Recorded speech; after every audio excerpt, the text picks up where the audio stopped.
கடகராசி அன்பர்களுக்கு இன்று அதிர்ஷ்ட வாய்ப்புகள் கொட்டுகின்ற நாளாக இருக்கின்றன. உங்கள் ராசிக்கு 10ஆம் இடத்தில் சந்திர பகவான் பயணிக்கும் காலகட்டத்தில் தொழில் சம்பந்தப்பட்ட சிந்தனைகளும் கௌரவம் சம்பந்தப்பட்ட விஷயத்தில் அனுகூலமாக இருக்கின்றன. செல்லும் இடமெல்லாம் செழிப்பு ஏற்படுகிற காலகட்டங்கள். குறிப்பாக இன்று வீடு சம்பந்தப்பட்டது, தாயாரின் உடல்நலம் சம்பந்தப்பட்டது, உங்களின் உடல்நலம் சம்பந்தப்பட்டது மென்மையடைகிற காலகட்டங்கள். மூத்த சகோதர சகோதரிகள் இருக்க சொத்து சம்பந்தப்பட்டது, இது போன்றங்கள் லாபங்கள் ஏற்படுகிற காலகட்டமாக உண்டு. திடீர் அதிர்ஷ்டங்கள், திடீர் யோக பலனாக இருக்கின்றன. இன்று அற்புதமான நாள். குடும்பத்தில் சம்பந்தப்பட்ட இருந்த பிரச்சனைகளை விலகுகிற காலகட்டமாக இருக்கும். குறிப்பாக கணவன் மனைவி அந்யோன்யங்கள் அதிகரிக்கிற கால சூழலில் ஒன்று இருந்த பிரச்சனைகள், பூர்வீக ரீதியான சொத்துக்கள் இன்று யோகத்தை கொடுக்கின்றன. உங்கள் ராசியில் 8ஆம் இடத்தில் சூரியன், புதன், சுக்கிரன், ராகு இத்தனை கிரகங்கள் இருக்கும் காலகட்டத்தில் தெரியாத நபரிடம் ஃபோன் நம்பரோ ஓடிபி கொடுத்தல், சின்ன சின்ன முதலீடுகள் செய்தல் கவனமாக செய்ய வேண்டிய காலகட்டம் ஒன்று. இன்று உங்களுக்கு 7ஆம் இடத்தில் செவ்வாய் பகவான் இருக்கும் காரணத்தால் சின்ன சின்ன கோபத்தை குறைக்க வேண்டிய காலகட்டம்.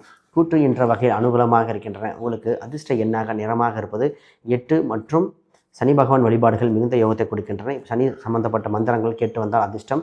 உங்களுக்கு நீல நிறமும் கருப்பு நிறமும் யோகத்தை கொடுக்கின்ற பொன்னாள் இன்று.